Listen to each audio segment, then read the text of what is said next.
Hello and welcome to the One Woman Show. I'm Riley Astraea and you guessed it, this is my show. Today's episode is called What the Hell Is She Doing? Because honestly, what the hell have I been doing the last 6 months?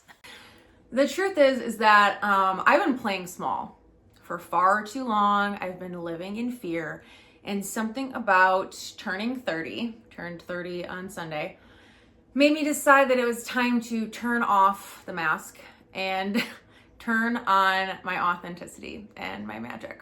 So I'd like to reintroduce myself. I'm Riley Astraea, your autistic mystic, and I'm the founder of House of Astraea, a home for your nervous system. Combination of all my hyper fixations, mindset work, getting deep into your mind, your psyche, your shadow, muscles, movement, okay?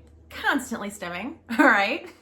And magic, inner magic, getting in tune with your spirit and your soul.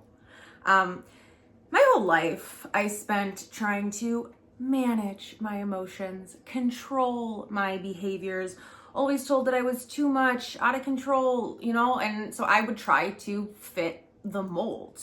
It taught me about personality, it taught me about identity, and it taught me literally nothing about myself.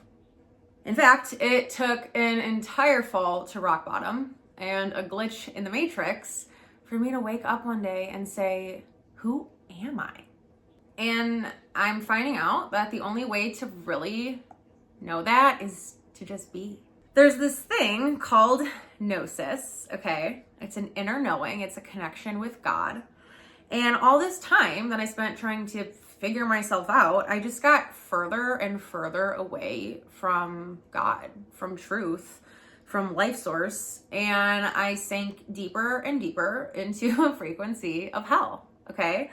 I talk about this a lot, and hell for me is like a disconnection from myself, okay? It's when I start like overthinking everything, spiraling, analyzing, so disconnected, living entirely in my head. Being like sucked into all my fears and then completely annihilating the true me, the one that just wants to be. And isn't that ironic? Because Yahweh or God means I am, and I am means to be. So then what did I do the last 6 months? And really, it was everything that brings me joy, everything I love. I danced, I sang in the kitchen. I started singing my poetry, turning it into music. I wrote a ton of content. I read a ton of books, and I did a lot of soul searching with God. And now that's what I'm going to do with all of you. So it's not personal training. It is definitely not therapy, but it is a way to help you release, regulate, and rise again. A way to alchemize your energy and emotions and get in touch with your inner magic. This is a place where neurospicy, sensitive, and stressed out souls are going to learn about radical self-acceptance, okay, as well as self-compassion, so that you can accept yourself, love yourself, transform yourself, not get fixed, not, because you're broken, you need to take a pill, no. We're gonna learn how to be, how to totally be totally free, okay? I've got bite-sized training tools, all right? So this is a culmination of me and Tim's writing. We put together some workbooks, some manuals. These cover a variety of topics, but most of them have to do with emotional health, okay? Behavior, belief, and then things like somatic and mindful movement, because we got to get out of our heads. We can't stay there all the time, right? So how do you do that? It teaches you ways to get in tune with your body that aren't tied to performance metrics all the time, okay? I'm someone that spent such a long time in my life taking what brought me joy and what allowed me to stim and feel comfortable, and I turned it into a performance, a competition constantly. And while there's a time and a place for that, we also need to learn to be connected to our bodies purely because it makes us happy, purely because that's how we learn about ourselves and our emotions. It doesn't always have to be about how much weight you did, how much weight you lost. Like, all of that stuff is just a bonus. It's an icing on the cake. But really, we want you to just learn how to be a person, like who you are at your core. So we've got bite-sized books and tools on those, as well as, this is my really exciting part, dopamine identity merch, okay? Wear your weird. I'm talking all of the super repetitive phrases, Tim calls them catchphrases, that I say constantly, Rileyisms, but there's definitely some of Tim's too. So we've got heaven in a handbasket. Probably my phrase that I say all the freaking time, munch and crunch anyone. Mindset Muscles Magic, obviously, because that's my brand. Anyways, these are things that bring me joy, and I'm hoping that something simple like a t-shirt is going to help someone feel seen, heard, understood. And lastly, our creative and somatic mentorship for overthinkers, overachievers, and those who are just plain over it.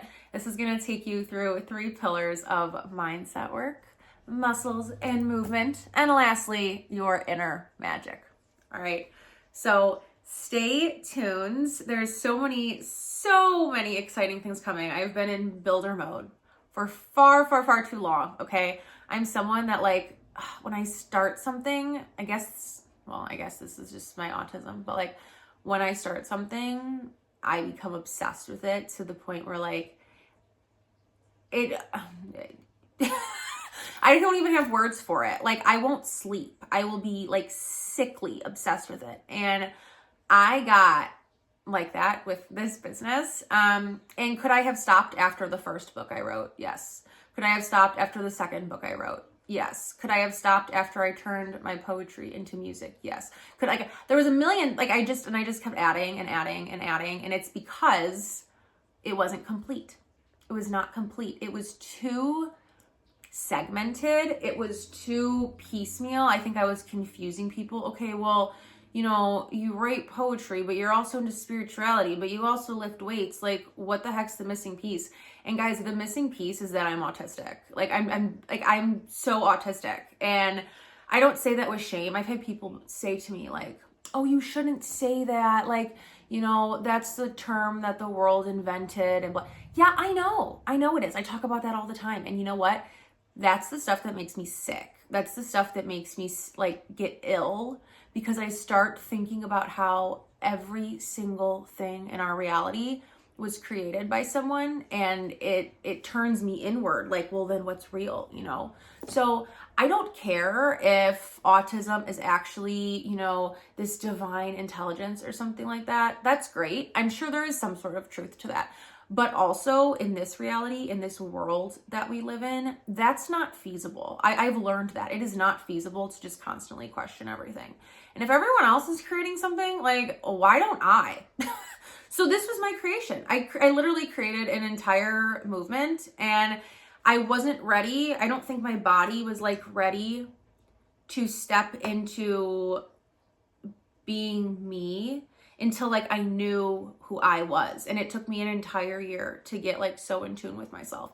And that's an entire year after being in therapy for 4 years, right? Because let's face it, even therapy becomes sort of like a crutch or a narrative when you stay in there. And I wanted to see if I could handle, like, my own life for a year before I, like, just quit entirely. I'm like, okay, let me take a break. So for 6 months, I haven't been to therapy. And on one hand, I will say there is some truth to needing, like, accountability, needing support. I would say, low to medium, like, support needs. They can get really bad when I don't listen to myself. And so that was a test the past year, was taking care of myself as well. Because everything that I like that is in my mentorship, everything I write about, I know all of those things, right? Like I've learned them. I love learning. I will learn about anything, but like those are my favorite. And this is like the hard pill to swallow though, is we don't always do what we know we should do or need to do. And I don't like those terms like should and need. But like what's good for me, I know what's good for me. I spent a long time with my therapist creating a wellness action plan on how to take care of myself. It actually inspired something that I do in the mentorship, okay? However, do you know how many days I don't do that? Like, I'm just gonna be real with you. And I noticed that about myself like a couple months ago, that I was like I didn't have as much structure and routine anymore. As much as I hated all of this constant, I had to get up at 4 a.m. and I had to go to the city and then I had to come back home and then we had to go to the gym. Like I was sick. I was so sick. And for, the average American, that is still hard on people. We're not meant to live like that. That's a radical opinion, but I do not think we're meant to live like that. But then on top of it, for someone that has a sensitive nervous system and has like a ton of trauma, that was so chaotic and horrible for me. And so I'm very appreciative that I am not in that type of schedule anymore. That said, when I don't have any schedule, I'm nothing but like bed rot. I'm nothing but bed rot. It sounds kind of like silly, but kid you not. Like, and it's not that I'm like, I just want to be lazy. It's that like, I don't know what to do. I don't have any, it's like, there's like inertia or something. Like I'm just stopped. And it's like, okay, well, I have like a to-do list on my phone, like super freaking long. Cause I take notes all the time. I have like 17 notebooks filled with, oh my God, you guys are getting so much, like just seeing the true me. I write constantly. I take notes constantly. I have notebook after notebook after notebook. And then I just don't do anything with it. Like I don't, and this is what my mentors asked me. They're like, why are you sitting on all of that stuff? And I think they kept thinking that it was like imposter syndrome, and that's tied into it because of like the masking and the trauma and like social anxiety and feeling rejected. So there's like a small portion of that, but even more so, I think it was just my executive function, like having to manage myself was one of the hardest things I've ever done before. And I'm sure that sounds so silly to people. They're probably just like, you don't have a ton of obligations in your day. Wow, that sounds amazing. But when I don't have a ton of obligations in my day, guys, the only thing I have is my head. And I've put like funny videos before of like what it sounds like in my head with like 17 voices and like noises going at the same time. But that is what it's like. And so all I have is that, and you get sucked into it. Like you forget that there's any other life out there. And I noticed that I was starting to trail into that again. Mind you, I'm still writing. I'm still taking notes. That's how I do so much writing. I am like so disassociated and disconnected from the entire world that's why I pump it out so quick. I'm not distracted. I'm not thinking about no, I'm so zoned in tunnel vision that like, for a long time I got misdiagnosed as like mania because I wouldn't sleep, because I would just like be obsessed with something. Oh my God, now I don't even remember why I started talking about that. See, there you go. But that's how it's like so easy for me to write. So I would just have like all this stuff. And then they'd be like, okay, well, why don't you, put it in a carousel post? Why don't you publish it on LinkedIn? And I have done all those things, but I struggle so hard with my consistency of doing all of those because it takes a lot to run a business. And I would take this over my 9-to-5 any day, even though I made way more money there as of right now. I'm not gonna lie about that. I'm straight up with people. Like I'm gonna be honest. And there's so many times when like I do wish I had that, but what's more priceless to me is the fact that like I don't feel trapped anymore. I think I just felt like trapped my whole life. everyone except my husband, bless his soul, everyone except my husband has always told me that I am too much, too sensitive, too emotional, too out of control, too dorky, too annoying, too much of a baby. Like, I've heard nothing but that my entire life. And that's how I lived such like a different life, when I was working at the Fed, I had dreadlocks in my hair. I've got tattoos everywhere. At the time I had multiple face piercings too. Cause like that one I don't care about. Like that's just my, how I look. I can't change that, like whatever. But my personality would be like totally different. I can turn off myself so good. And I love studying people. I love people's behaviors. So does my husband. We love people watching. We love like analyzing. What are people's dynamics? I love going out to dinner and like looking at the couples and trying to like figure out how far along they are in their relationship and I know it's all just based on, but like those are things that I like, right? And so as I was saying, like my husband's one of the only people that I didn't feel like that around.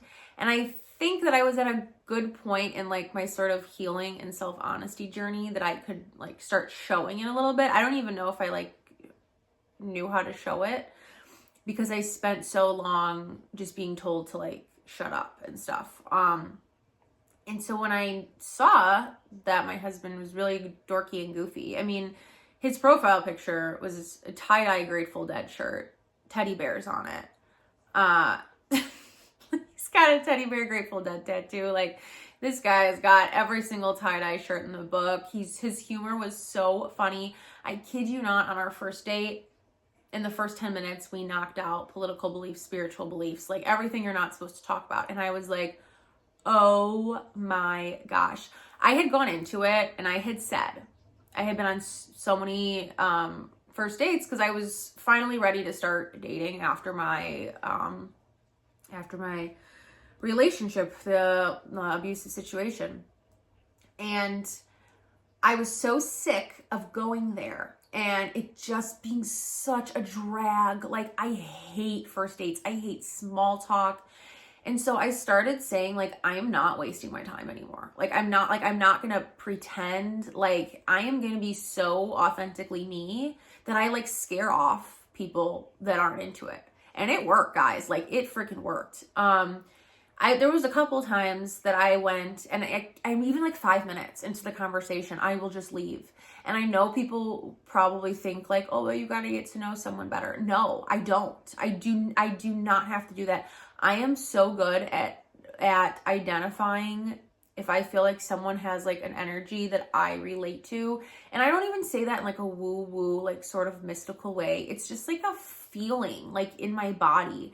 And that probably has to do with the fact that I've had so much trauma that my nervous system is very hypervigilant, which means it's on alert. You sense things like way more. A lot of times they get called like empaths, but a lot of times empaths only have such high levels of empathy due to the fact that they had to be on high alert and aware of like their environment and their situation. Now, couple that with also having an autistic nervous system and a brain that has more neural pathways and like more connections than usual. And what was I saying? I'm not gonna edit this so that like you can see what happens. I was just going on the biggest, longest tangent and then I have no idea what I'm talking about. Oh, wait. No. Shit. Oh, okay. I finally remembered. Here, the thing is that the way my brain and my communication like style works is I'm very much like big picture because of the fact that there's more like connections and neural pathways in your brain. So as I was saying, you're someone that has a lot of trauma. You're someone that is autistic and has more neural connections. What the fuck? Oh my God. The energy, okay? That's what I was trying to say. So I'm really good at like figuring out if it feels good to be around someone or not. I've gotten really good at that. And when I met Tim, I can't even tell you like how it was just very comfortable. Like it was just so comfortable. It was so easy. Like so easy. I can't even describe it. Like it's the best feeling in the entire world. I never felt understood or accepted like that. Ever.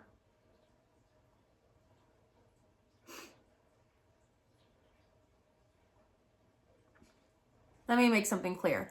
Without Tim, there is no House of Astraea. I know it's named after myself. It was birthed in my mind, but the only reason I got the idea was because Tim brought it out of me. Tim inspired me.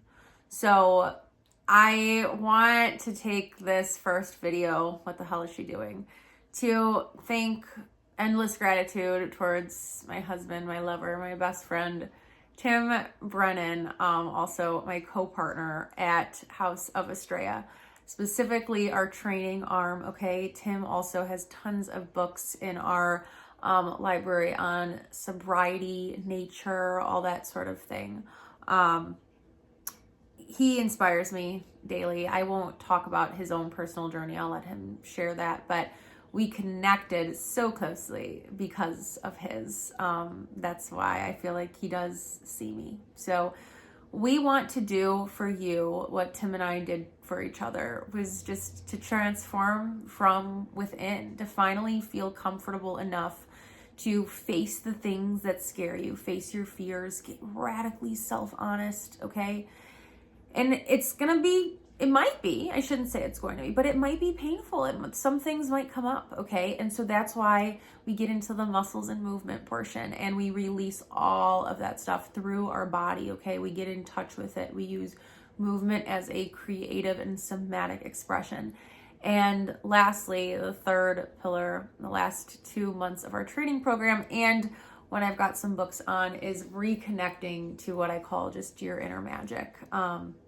The freedom to be you, the freedom to just be. So that is House of Astraea in a nutshell. And this was the first episode of the Astraea show. So keep joining me. I promise I'm going to continue to show more and more of my personality as I get more comfortable with you guys. But stay tuned for some more groovy things to come. Bye.